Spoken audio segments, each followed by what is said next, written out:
Hello Capricorn, Sun, Moon, Rising, and Venus signs. Kamusta kayo? Sana po nasa mabuti kayong kalagayan. Welcome back po sa Star Tarot.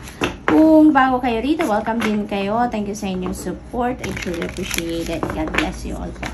Tignan natin ang mga mensahe ni Capricorn for today. We have the Priestess. Ayan. So Capricorn, this is a reminder for you, no?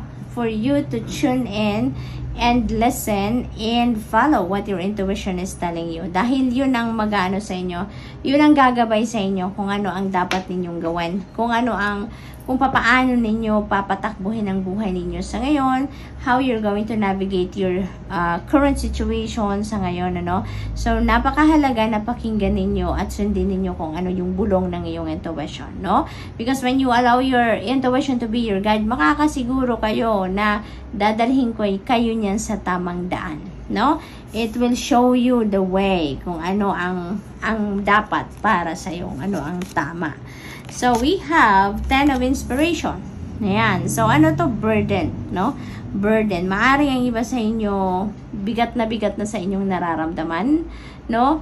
Maaring yan ay dahil sa trabaho, dahil yan ay related sa career ninyo, sa negosyo, or obligasyon, responsibilidad sa pamilya. That is also possible, no?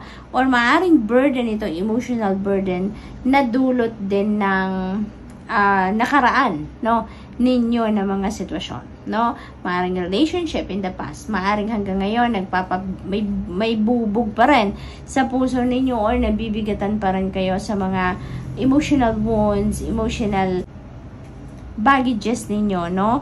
Kaya siguro ngayon magbabago na yan, Capricorn. With the 10 of Inspiration energy, this is an ending energy at saka new beginning at the same time. Kaya maaring tatapusin mo na kung ano man na nagpapahirap ng inyong kalooban sa ngayon, kung ano man yung nagpapabigat ng inyong damdamin sa ngayon, you know, maaring yan ay tapusin mo na at magsisimula ka na dito ng bagong buhay. Kumbaga, you are going to remove or to release everything, no, mga bagahe ninyo sa dibdib from the past, or kung ano man yung mga nagpapabigat or nagpapahirap sa iyo ngayon, you are going to put that down.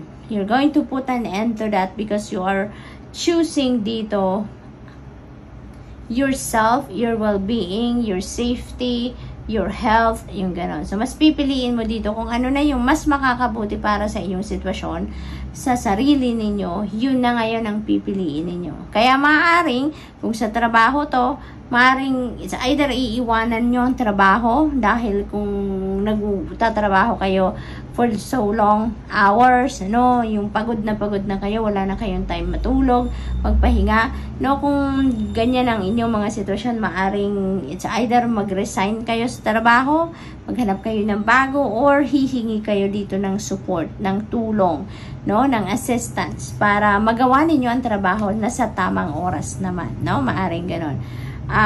Kung sa pamilya naman, maaaring hihingi kayo dito ng tulong sa mga kapamilya ninyo para hindi lahat ikaw ang gagawa, 'di ba? Hindi lahat ikaw ang mag-aasikaso.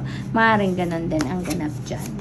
So, we have 3 of Emotions. Ayan. There is something dito na isa-celebrate si Capricorn. This could be achievement.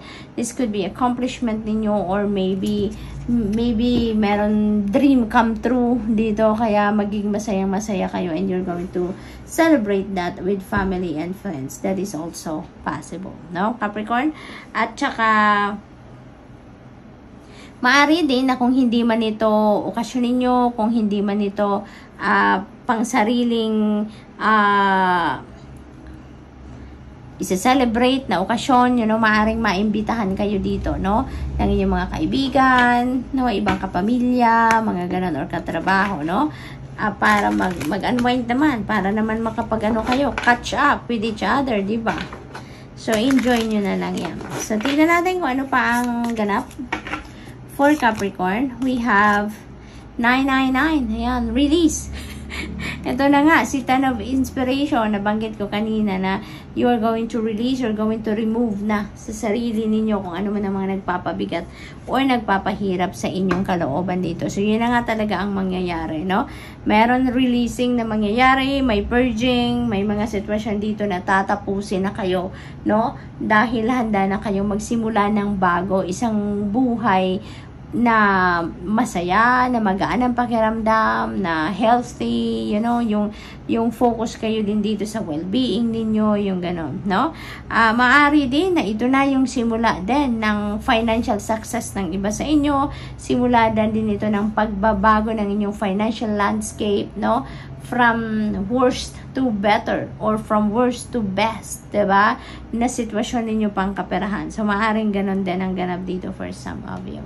So, what else? We have 101. Yan. So, there's releasing, there's ending, and you have the starting over. No? Yung ganon. So, magsisimula talaga kayo dito ng bagong buhay.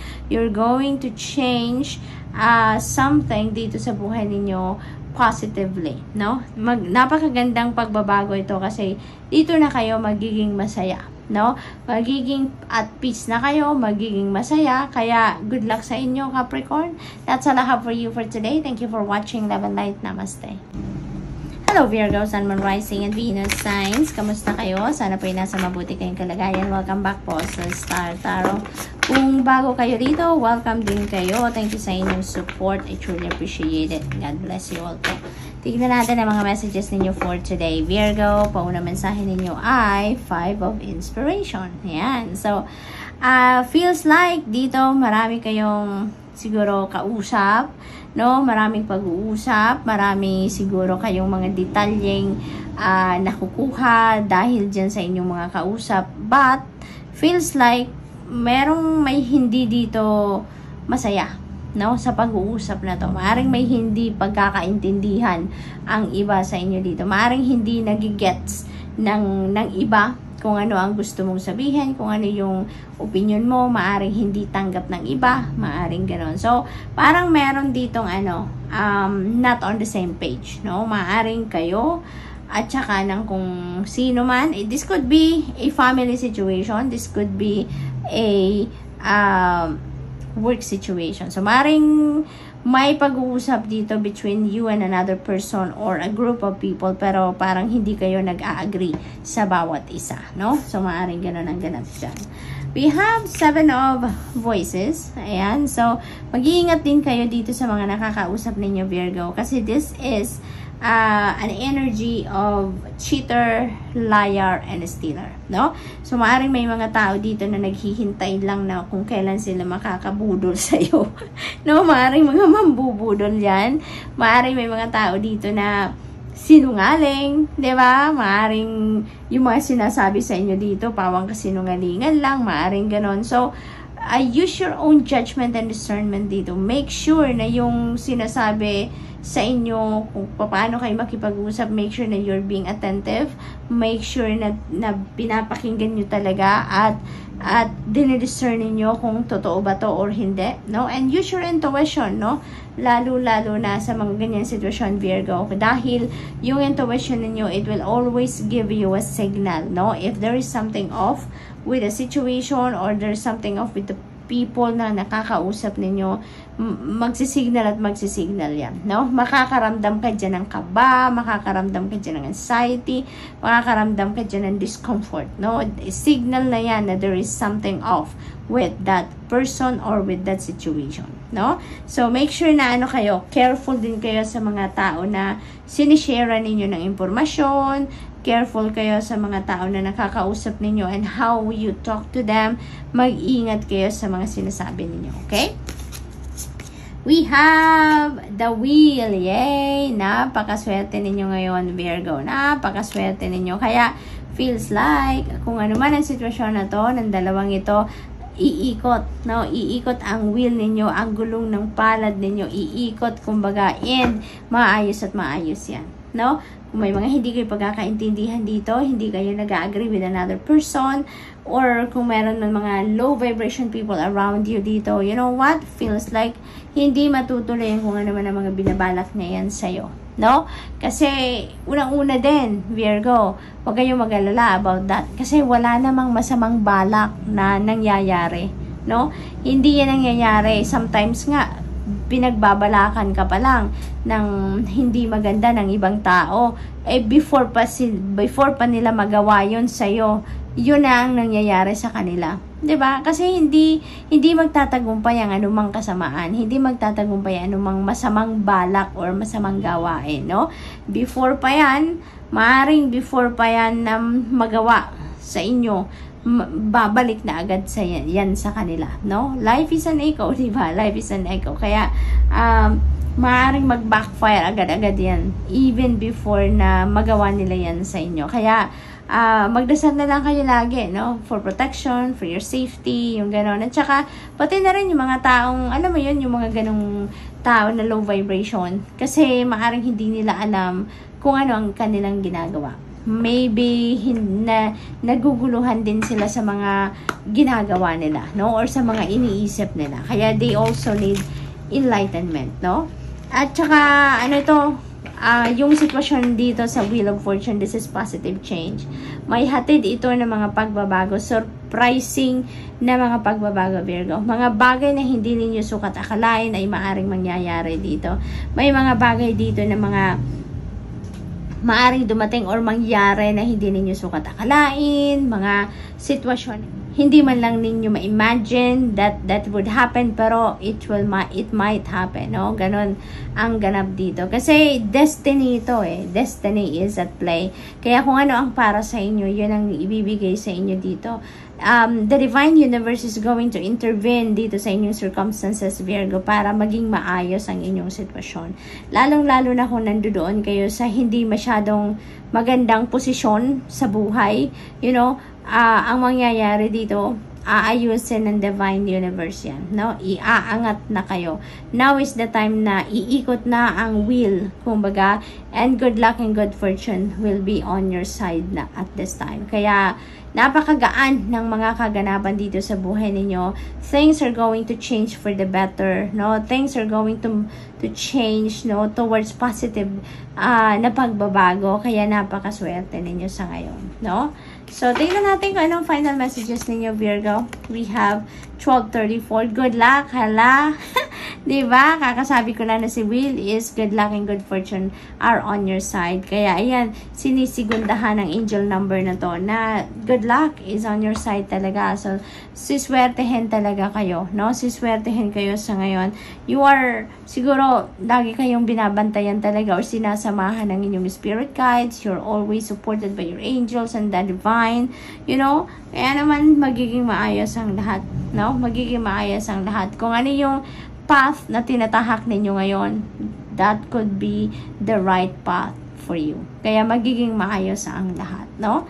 So, what else? We have 13. Ay, nakakaloka talaga to. Ang galing ng spirit. Thank you. We have 13:31. Look at that. Good fortune. Oh, see? The wheel energy is good luck and good fortune energy. Look at this. Mga angel numbers ninyo. 12:34 and 13:31. Good luck and good fortune. Diba? This is not coincidence, no? This is talagang mensahe ito para sa inyo, Virgo, no? Ano talaga to? Parang pinapatawa talaga kayo dito ng divine universe. No? Napaka-sweet ng message sa inyo dito. So talagang gandang-ganda ako dito sa reading ninyo sa ngayon, Virgo. Kasi talagang babalutin kayo dito. Doble pa, diba, ang mensahe sa inyo na definitely good luck and good fortune are on your side. Kaya napakaganda na maaaring mangyayari dito. Napakaganda ng pag-ikot talaga ng sitwasyon ninyo sa buhay sa ngayon, Virgo. Kung meron kayong mga pinagdadaan ng problema, challenges, obstacles ngayon, you know, napakaganda nitong energy dahil aalisin kayo ng universe sa sitwasyon na yan. Aayusin na ng universe dito ang mga sitwasyon ninyo, ang mga bagay-bagay na mga nangyayari sa buhay ninyo, at kung ano man yung mga problema, masusolusyonan nyo na yan, mahahanapan nyo na yan ng lusot. Kumbaga, those obstacles and challenges, you'll be able to overcome all of those, no?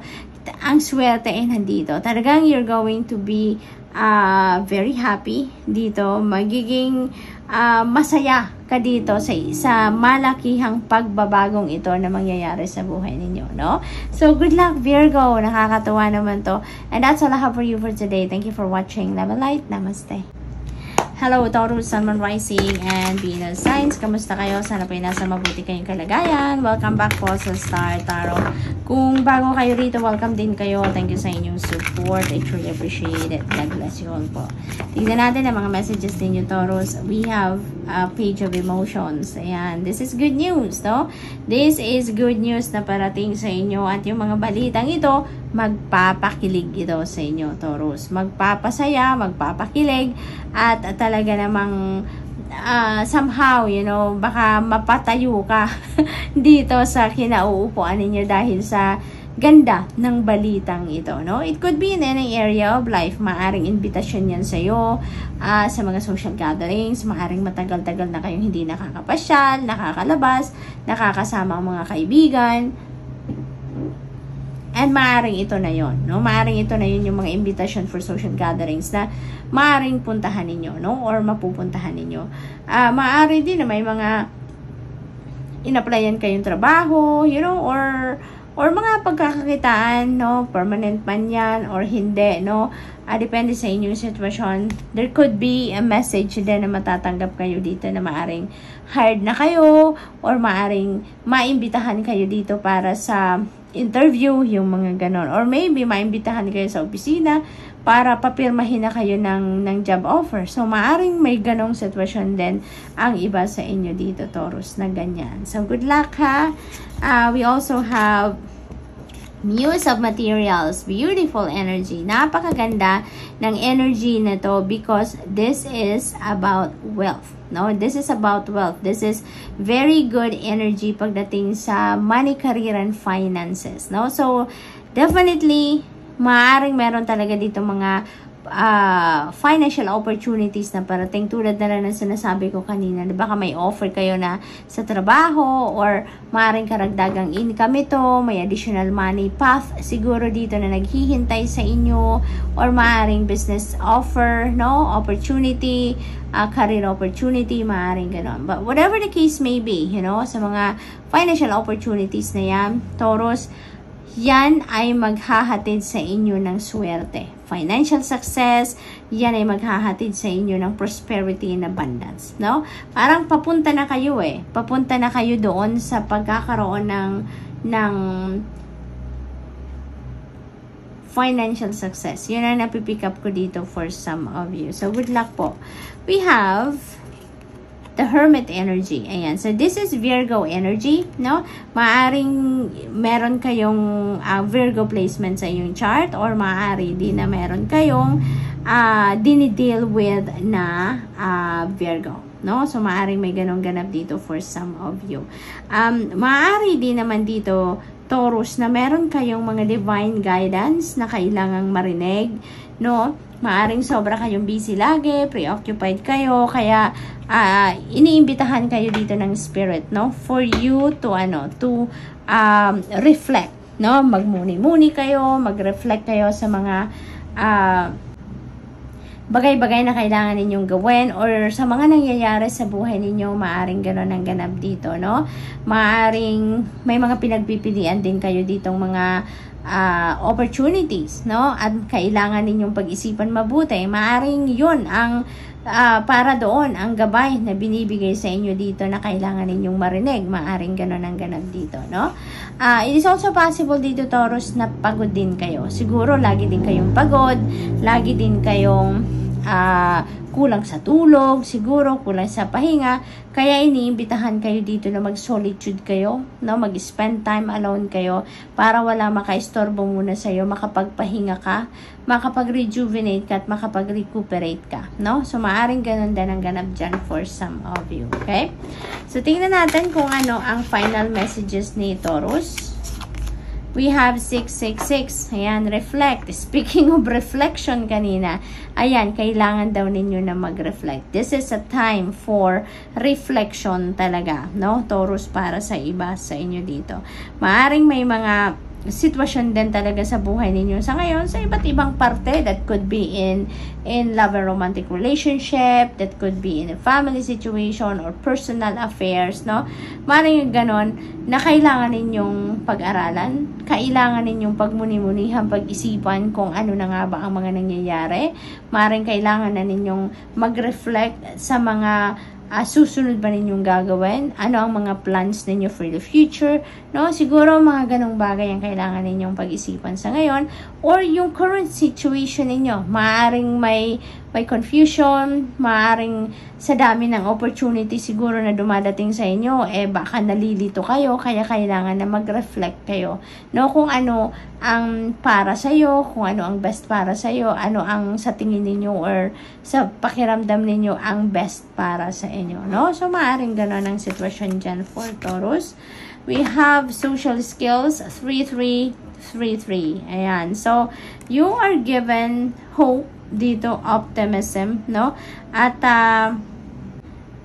kahit ano man ang mga obstacles o problema na pinagdadaanan ninyo sa ngayon, Taurus, there is a promise dito na that is going to fade away na from here on, no? Kaya, keep hoping for the best, no? Keep your optimism high. At saka, pasasaan ba at pagtatagumpayan mo din ang mga pinagdadaanan mong hindi masyadong maganda kung meron man, no? So, Taurus, good luck, and that's all I have for you for today. Thank you for watching. Love and light. Namaste.